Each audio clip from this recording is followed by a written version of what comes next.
What's up, fuckers? It's tea time. Oh, well, look who ate Gilbert Grape. It's Texas Senator Rafael Cruz, but he wasn't always ours. He was born in Canada in 1970, but I guess it got too cold, so Ted fled. Now he spends his days here in Texas clogging toilets like his pores and arteries, and doing his best to help Greg Abbott control the Whisker Biscuits and the trans kids. Nothing like a micro penis to bring on the urge to micromanage. We're going to roast old Raphael today, and the stick that's always up his ass is going to help us rotate him so we can get it nice and even. Ted is disgusting in all five senses, and I bet you could find more dirt under his fingernails than in a fucking sandbox. His hairline has started to retreat faster than his daughter's when he tries to hug them, and these days he's got a little salt and pepper in his beard, and most likely some paprika and other dried herbs and spices.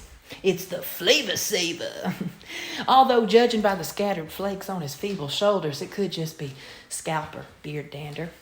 But if you're not familiar with who Ted Cruz is, he's the man who was outraged when Dr. Seuss Enterprises decided themselves it would cease publication of 6 of his books that contained racist and offensive imagery.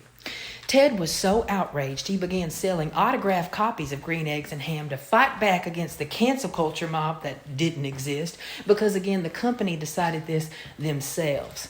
And Green Eggs and Ham wasn't even one of the 6 books listed, but it is Ted's favorite. And if you're unfamiliar with Green Eggs and Ham, it's the one about food. I thought Republicans liked banning books, but I guess Ted is more focused on banning workplace vaccine mandates and other COVID-19 restrictions that basically no longer exist. That's why he got to ride shotgun with truckers from the People's Convoy protest at the Hagerstown Speedway, driving Miss Lazy. I just know the inside of that truck smelled like wide open ass in Copenhagen. Ted's out here driving around for nothing while bitching about the prices of petrol being as high as his cholesterol.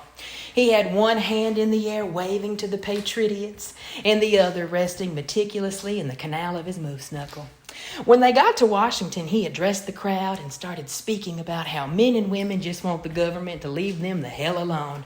Again, said this while supporting forced births and calling parents accepting their trans children child abuse. My sweet Teddy.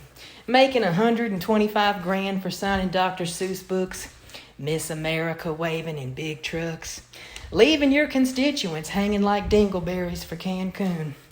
Not a good look, and here I thought you couldn't look any worse. So to review, Ted's a useless hypocrite, and that's why Texans need to vote blue. Ted, that's Selsun blue for you.